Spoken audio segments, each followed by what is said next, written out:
A First Nations community in Labrador has declared a crisis after 10 suicide attempts in a matter of days. The chief himself made this declaration, and John Northcott is more on what the situation is and what the chief is asking for, John. Yeah, indeed, Heather. Here's a letter, the Sheshatshiu First Nation, put out by the chief, and it is a difficult letter to read because of the pain that his community is obviously in. This is a situation where he is calling it a crisis, pointing to the 10 recent suicide attempts, pointing to the fact that there was a death, a drowning in the community, a person that obviously was beloved in the community, and a situation where this is a community of only 1,300. So he is making this call out to a variety of organizations, and let me show you just some of what he is saying in this statement.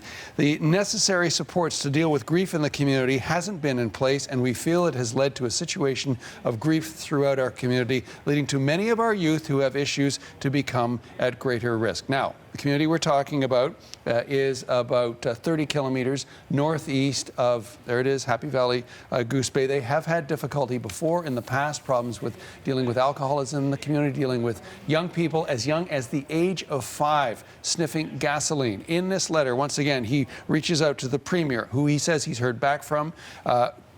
Dwight Ball, we're hoping to hear back from him. We've sent him an email to say, look, what kind of response are you able to provide to the community? The RCMP, Health Canada, we sent a letter to them as well as to find out what sort of ongoing supports there are, but also what they might do going forward with this. The chief ends in this letter with a note of hope, saying that if they can get the support they need to intervene in this situation, then he hopes that down the road there can be a healing process that moves forward for the whole community. Heather? It's unusual to get something like that. I mean, there are challenges, there are risks attached when a community like this comes forward to talk publicly about the situation. Absolutely, and it's called, in psychiatric circles, it's called contagion. And it can happen in a community, it can happen in a family, it can happen in any situation where the unthinkable becomes possible, becomes something that people then contemplate in this. We get this from the Canadian Psychiatric Association, in which they put out guidelines as how these sorts of things should be dealt with. And I'll read just a little bit from that as well, saying that reports about people who have died by suicide can influence vulnerable people and is associated with higher subsequent rates of suicide. So there is a fine line. The chief clearly is walking here, aware of that, though, by saying in his statement, by going on and referencing that healing that he feels should take place. Canadian Psychiatric Society says that when the effort is positive, when it emphasizes recovery, and when it shows results, that has, again, that cumulative effect in a positive way in a community to actually move to prevent suicide. All right, John, thank you very much. Starting the coverage there, John referencing the chief, Chief Eugene Hart from the Sheshatshiu Innu First Nation, and he's going to join us in about 20 minutes to talk further about what his community is experiencing. We're fully aware that when we talk about stories like this, it can really can spark some strong emotional reactions. So if you're experiencing a difficult time, there is help available. The Canada Suicide Prevention Service at 1-833-456-4566 or text 45645, and you can chat online at crisisservicescanada.ca. Returning to one of our top stories this morning, a suicide crisis in the Sheshatshiu Innu First Nation, which is about 30 kilometers north of Happy Valley Goose Bay in Labrador. There have been a number of suicide attempts there in recent days. We've known for some time now what the reality is for the Innu people of Labrador. We got a study in 2016 published in the American Journal of Public Health showing that the suicide rate there is 10 times higher than the national average and 14 times higher than on the island of Newfoundland itself. So those are the numbers, but there are, of course, human stories behind it. And someone who has a lot of concern about it is the chief of Sheshatshiu Innu First Nation. He declared the suicide crisis, and we have reached him at home in the office there in the First Nation. Chief Eugene Hart. Chief, good morning to you, number one. Make sure we have a good connection. Are you hearing me okay? I'm hearing you perfectly fine. And I am hearing and seeing you. And our thoughts are with you, Chief Hart, with your community, with your young people as you go through all of this. Thank you for speaking to me about the suicide crisis, as is called, as you've declared it there. How many attempts have there been now, sir, in recent days? I would say since the past week, we had about 10. 10? 10 suicide attempts? Nothing has, Nothing Nothing that attempts. has culminated in a suicide, but 10 attempts. And what touched off this recent spate or, flurry of suicide attempts, do you think? Well, in the past year, since 2019, we've been dealing with grievings one after another. We had about, between 14 to 15 deaths in the community alone itself since 2019. So everybody is just going through this different emotions and different feelings, and I guess everyone's just going through their grievings, and this partly they'll get stuck on this word, like their different feelings, right? Right. And then, as I understand it, a young woman died over the weekend, and that really was something that really sort of maybe brought this really again to the fore. And it's this tragedy we had this weekend in Sheshatshiu. It struck the whole community. Like anything happens in your town, you feel what happens. And this is just a tragic event, and it's hitting a lot of youth, especially her age as well. So this was a young woman who passed away, was it? Help us understand. Yours is a small community. Yours is an isolated community.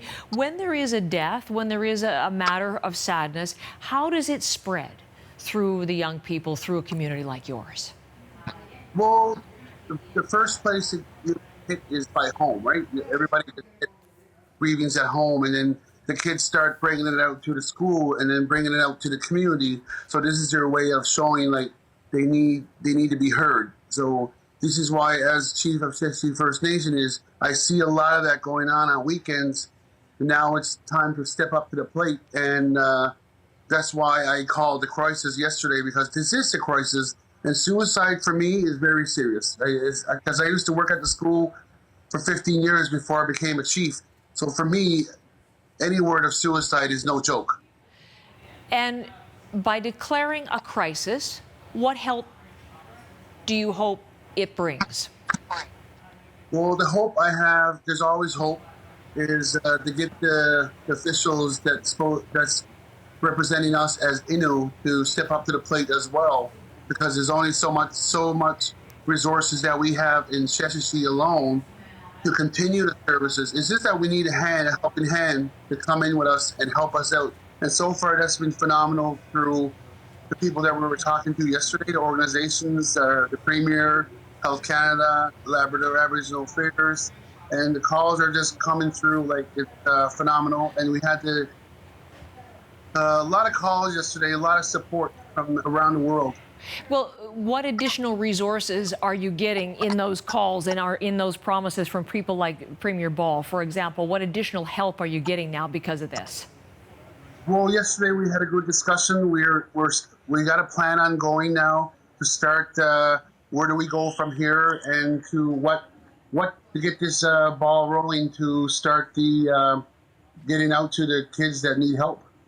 And what do you need to get out of the kids to the kids? I'm wondering what resources you have available right now which are insufficient to get to the kids. What do you need help specifically with?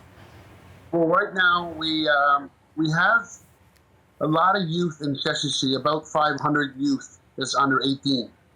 Between 0 to 19, that's how many youth there is in Sheshatshiu. And the numbers are going up extremely high because there's birth rate of 50 babies every year. Like, for example, next year we're going to have, a normal school has 2 kindergartens. We'll have 4 kindergartens. So the birth rate, the youth is really, we got a high number of youth in Sheshatshiu. So you need to have for those youth, the young people in high number, the mental health supports, the things for them to do, the activities for them, the programs, and all of the things that we have heard in situations like this before. And again, are you satisfied that what you're hearing from the Premier and from some of these other agencies, you're going to get sufficient assistance? Yes, so far so good, but it's just once we need more, we need more youth to be active. Right. Because in the last, since I've been elected, we lost funding because we have our own arena in Sheshatshiu. And when the cutbacks that went through, that took a big cutback on us too, because it affected our recreation programs, not only recreation programs, but the other programs we can offer to the youth. So I think that was a big impact on me when I first became chief 4 years ago. Right. So those are the kinds of things, not just immediate. Obviously, you need some supports there immediately, but long term. And it's been interesting. I've been following your comments. You've talked about, getting through this immediate crisis, but then looking to the long term. And you've spoken of the need to find a way forward to heal together, What do you need to make that healing possible? That's the part that's very important question, is that we need to get the youth together. We need to establish something long term. We can't just Band-Aid this problem. It's not going to go away itself in the next week. This is an ongoing issue, and it will be an ongoing issue, and we need to establish facilities, more counselors, which we have established now. And I think the most important part is the culture. We need to bring the youth out in the land bases, because we can't do it. We can only do it during the spring. We can't do it whenever we feel like doing, because, as you can know, in order to do anything, you need funds to get there. You know what I mean? Yes. Yes. So I'm thinking like the youth, that if we bring them to land-based in the country or with a few elders, and just to get them back to their roots, because that's important. You don't want to lose those roots because they're very important. That kind of connection. Can I talk about your little bit of personal experience? You mentioned that you've confronted youth dealing with suicidal thoughts when you were working at the school before becoming chief, but I know you've also spoken publicly on many occasions about how suicide has touched your own life with the loss of your sister and your nephew, I believe. And I'm wondering, as you bring this forward and talk about the suicide crisis in your community, whether there's something personal for you in terms of taking this on as a personal mission. No, the way I see it is I want to bring my experience to my community, because that's, I think, that helps me a lot as a leader, is to give and help. Because when you look at it, like, it's a very touchy topic. Yes, I understand. But for me, this is the gift that I want to bring to my people in Sheshatshiu First Nations, adults and youth, is there's something there. Like, there's never no answers to suicide, but there's something there I can give and return in the community. A gift. I like how you phrase that as you try to bring that back to the people there. You've really acted very quickly on this. I mean, as you mentioned, the 10 attempts have come within a short period of time since the weekend. So I'm just wondering, really at this point, what is your biggest concern as chief right now this morning? My biggest concern this morning is I have a few people dropping by to update me from last night, because we had the counseling session. Mary May Healing Center and their staff had the building open all night, all hours. We had a few counselors there, and the door was open all night, and it seemed pretty good. I think a lot of people were pleased with that. And I think my biggest concern is that we have a funeral tomorrow in Sheshatshiu with a young lady.